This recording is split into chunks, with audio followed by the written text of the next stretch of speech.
శివస్మరణ చేయండి, శివస్మరణ చేయండి. ఎంతసేపు వచ్చిన వాడిని కూర్చోబెట్టి కష్టాలన్నీ చెబుతారు, ఏడుపు మోహం వేసుకుని ఎందుకు వచ్చిన గొడవ ఎవరికి చెప్పకండి, పరమేశ్వరుడికి చెప్పండి, ఇంకెవరికి చెప్పకండి. నిత్యం నమశివాయ నమశివాయ నమశివాయ అనే మంత్రం మనలో మనస్సులో నడుస్తూ ఉంటే మన మీద వజ్రాయుధం ఎవడైనా ప్రయోగిస్తే అది పుష్పం అవుతుంది. అగ్ని మంచగు, ఒకవేళ అగ్ని ప్రమాదంలోనే మనం చిక్కుపడవలసి వస్తే అది మంచుగా చల్లగా మారిపోతుంది. అకూపారంబు భూమి స్థలంబవు, ఏదైనా ఓడలో ప్రయాణం చేస్తూ పడవలో ప్రయాణం చేస్తూ సముద్రంలో గనక కూలిపోవలసిన పరిస్థితి వస్తే అప్పుడు గనక శివస్మరణ చేస్తే కాకినాడ మత్స్యకారులు గుర్తుపెట్టుకోవలసిన మాట, మత్స్యకార జాతికి నిరంతరం ప్రళయమే పాపం.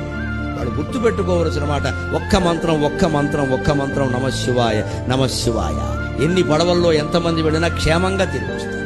భగవత్ స్మరణ అంత గొప్పది. మనం అది ఒక్కటి చెయ్యం, తాళ్ళు పేళ్ళు అని జాగ్రత్తలు పెట్టుకుంటాం. గ్రహస్థితి వక్రిస్తే ఈ తాళ్ళు పేళ్ళు కాపాడవండి, పరమేశ్వరుడు కాపాడుతాడు, ఖచ్చితంగా భగవద్భక్తి కాపాడుతాడు.